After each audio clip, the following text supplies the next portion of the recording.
Hello बच्चों, आज हम सीखने वाले हैं अचर पद और चर पद। अगर यह वीडियो आप पूरी देख लेते हो तो समीकरण में जैसे ये समीकरण दिया हुआ है उसमें चर पद तो कौन सा है और अचर कौन सा है आप ये आराम से बता सकते हो। तो वीडियो को आराम से देखो और समझो। देखिए, ये हमारे पास समीकरण दे रखा है। अब हम सबसे पहले क्या करते हैं, चर पद किसे कहते हैं और अचर पद किसे कहते हैं वो समझ लेते हैं। फिर बाद में आप आराम से इसमें छांट सकते हो कि चर तो कौन सा है और अचर व्यंजक कौन सा है। तो चर पद किसे कहते हैं, आइए देखते हैं। तो वे राशियां, समीकरण में दी हुई वे राशियां जिनका मान जिनका मान बदल सकता है। क्या हो सकता है? बदल सकता है, बदल सकता है। और ये क्या होती हैं? अज्ञात राशियां होती हैं।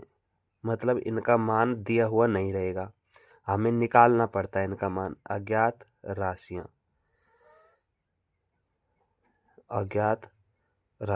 अर्थात अज्ञात राशियां चर कहलाती हैं, चर कहलाती हैं। ठीक है। इन्हें हम कैसे लिखते हैं? अंग्रेजी वर्णमाला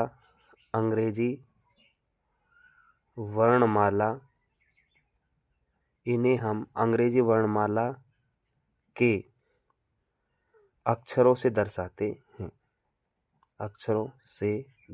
हैं,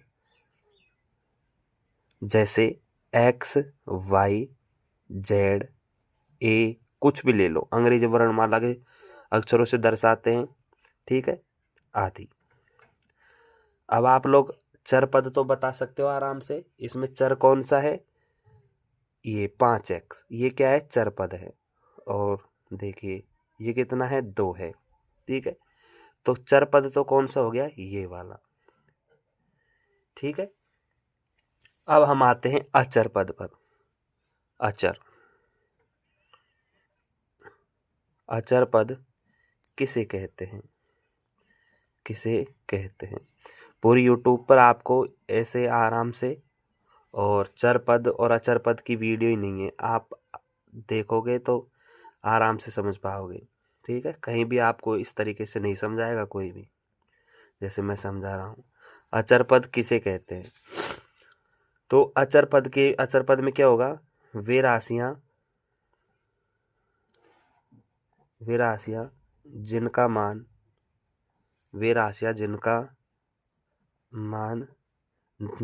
नहीं बदलता है।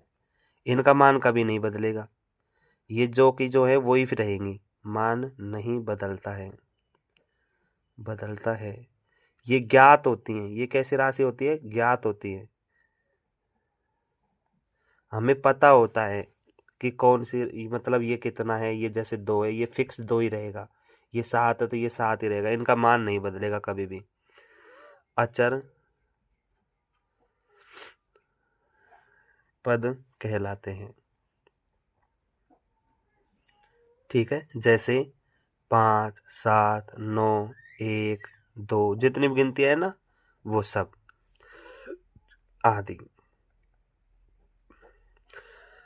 अब देखिए इसमें बताइए।